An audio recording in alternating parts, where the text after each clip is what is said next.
Hey there. How's it going? Got some good news and some bad news. Bad news is you're about to die in 16th century Spain, which is like, ugh. But the good news is I'm here to help you through it in 7 easy steps. Because this isn't like your regular normie dying, no. Here, dying is an art. And if you do it wrong, then you'll be stuck in hell for the rest of eternity, which is like, eh.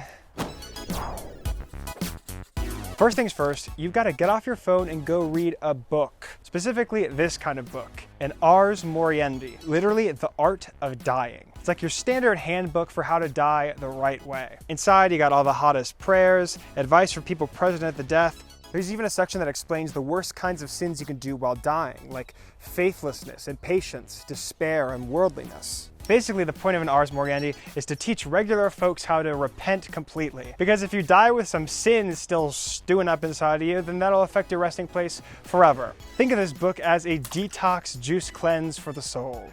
Speaking of books, have you read Don Quixote? Great, so you must remember that part when he's about to die and he's all like, leave all joking aside and bring me a priest to hear my confession and a notary to write my testament. You think he's just inviting them for fun because he's got a crush on the notary? Well, no. Not unless you're reading my fanfic, in which case they make a very cute couple. That brings me to step 2.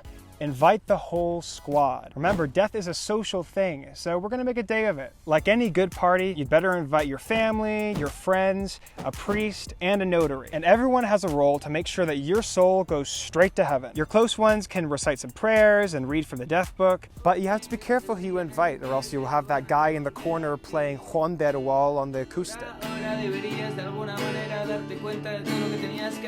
Meanwhile, the notary and the priest have their own jobs to do. This leads me to step 3. This is Spain, of course, so if you want to die, you must fill out the proper paperwork. It doesn't matter if you're rich or you're poor, you need a will for 2 big reasons. First, good luck getting into heaven without a will. It's basically your passport to heaven. Writing this document, giving away all your stuff, is basically a dress rehearsal for death. It allows you to mentally get rid of all these worldly attachments that you've got. So for that reason, it is a must. The second reason is practical. Things get really complicated if you die without a will. Ever since 1357, the church hasn't even been allowed to bury people who die without a will.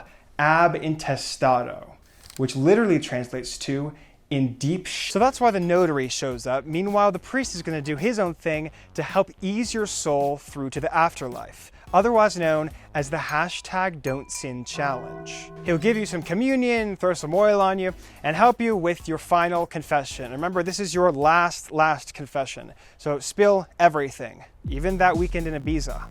When you're almost dead, but not like dead, this is called agonia. And experts agree this is one of the most important phases because it's when you're at your most vulnerable. The devil will almost certainly try to do a surprise attack on you. So whatever you do, do not sit on any inflatable cushions or pull from any conspicuous metal gum packs. Now, if you go through all of that and don't die, well, first of all, bummer, sorry to hear that. Second of all, you can't just go back living your life how you were before. From now on, you have to live like a monk would. You know what that means. No shoes, no boinkin'. But otherwise, you move on to step 5, die. Your guardian angel will come down, grab your soul, and take it to your eternal resting place. And where you go depends mainly on how well you died. You got heaven and hell, you know, the classics. Purgatory, which is like an in-between state where your soul gets cleansed. And limbo, which is Purgatory, kids edition. So you should be done, right? No, because if you don't get buried right, then there's no chance of you going to heaven. That leads me to step 6, get buried real good. That means burying the body like ASAP, that night if you can. And we don't have these fancy outdoor graves yet, so we're gonna do it the old-fashioned way. Sticking you in the dirty, broken down basement of a church. But you gotta remember that these grave spots are pretty hard to come by and have become actually quite valuable. So if you can't find one, you might have to hit up the grave black market, where families illegally pawn off their spots in these crypts for a bit of extra cash.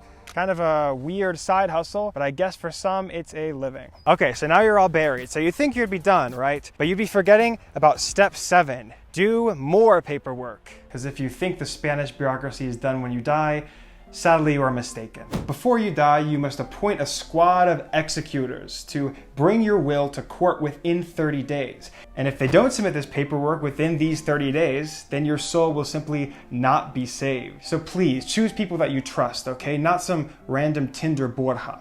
As Jesus said, it's bestie or bust. So remember, if you feel a dying coming on, then follow these steps so you can die